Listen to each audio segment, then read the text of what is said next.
Kemudian washkuruli, dan bersyukurlah kamu kepada aku. Bagaimana cara bersyukur? Menggunakan semua nikmat karunia untuk mencari keridhaan Allah Subhanahu wa taala. Jadi tidak hanya dengan buat kenduri dan kendara ya. Jadi konsep bersyukur itu. Tayyib, washkuruli dan wala takfurun, dan janganlah kamu mengingkari nikmat-nikmatku yang begitu banyak sekali. Dalam surah 14 ayat 7 Allah menyatakan wa idz ta'adzana rabbukum la in syakartum la azidannakum wa la in kafartum inna 'adzabi lasyadid. Jadi itulah dia konsep syukur. Yang pertama ya, ibadati Allah, tauhidkan Allah dan jangan sekutukan Ia. Kedua, ingatlah selalu akan Allah, jangan melupakannya. Ketiganya, syukurilah segala nikmatnya dan jangan mengkufuri nikmatnya. Itulah caranya kita menunjukkan apresiasi kita terhadap nikmat-nikmat yang Allah berikan. Hadirin hadirat, nikmat dunyawiyah yang berupa material Allah memberikan pada semua orang. Nikmat dunia Allah memberikan pada semua orang. Kadang-kadang orang kafir kehidupan dunia lebih maju, lebih selesa daripada orang mukminin.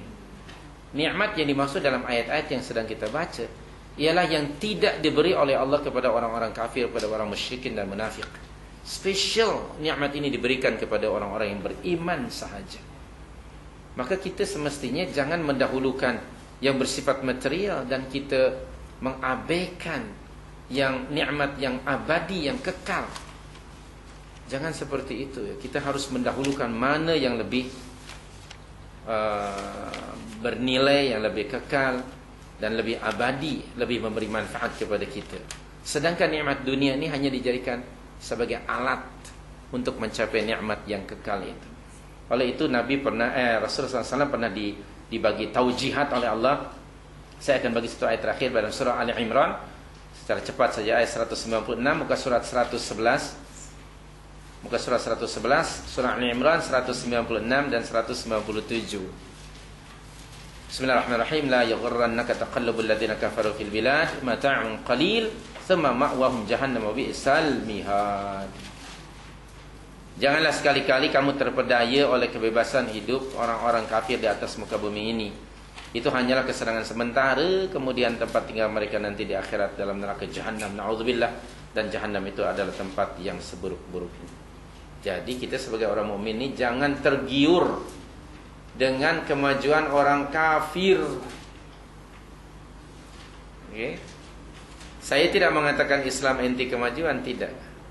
Tapi jangan sampai kita nak sangat dimuliakan oleh manusia sehingga kita mengekor orang barat yang kafir itu. Kita sekarang berusaha nak sangat jadi negara maju. Apa maksud maju?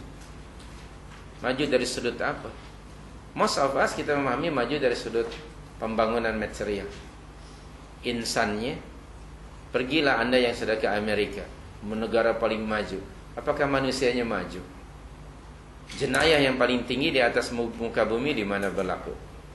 Di Amerika. Kalau budak sekolah pun sudah berani membunuh dan sudah membunuh bawa senapang pergi ke sekolah. Apakah mereka maju? Jadi kita punya our own acuan sendiri ya. Fahami konsep kemajuan menurut Al-Quran dan Sunnah, bukan menurut orang lain. Tidak berarti Islam anti kepada kemajuan sains dan teknologi. Bahkan justru itu digalakkan. Tapi itu sebagai penopang ataupun hanya menambah saja. Yang paling penting ialah yang bersifat immaterial. Kalaulah kemajuan itu diukur dengan materi, dengan bersifat kebendaan, are we going to say di zaman Nabi itu bukan zaman yang maju? Padahal Allah menyatakan wa atmamtu alaikum ni'mati.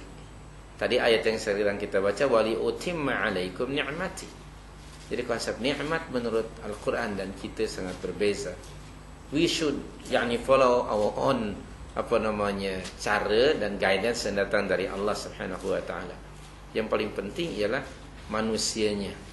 bukan yang bersifat luaran. Kalau manusianya baik, dan luarannya pun juga akan baik. Tidak sebaliknya. Kalau sebaliknya yang kita dahulukan, manusianya akan rosak. Jadi kalau nak dibincangkan ini memang panjang sekali, tapi perlu kita fahami itu hanya prinsip saja ya, bahwa kita dilarang oleh Allah tergiur dengan kemajuan material yang telah dicapai oleh orang-orang musyrikin. Kerana itu mata'un qalil. Dia bersifat temporary, sekejap saja. Lepas itu mereka akan berada dalam azab yang sangat pedih forever. Na'udzubillah. Tolong fikirkan ya surah yang ketiga tadi ayat 196 dan 197. Terima kasih, wallahu a'lam. Sajalah untuk pagi hari ini. Aku qouli hadza wa astaghfirullah. Kita tutup majlis dengan bacaan tasbih kifarah subhanaka Allahumma wa bihamdika asyhadu an la ilaha illa anta astaghfiruka wa atubu ilaik. Wa akhiru da'wana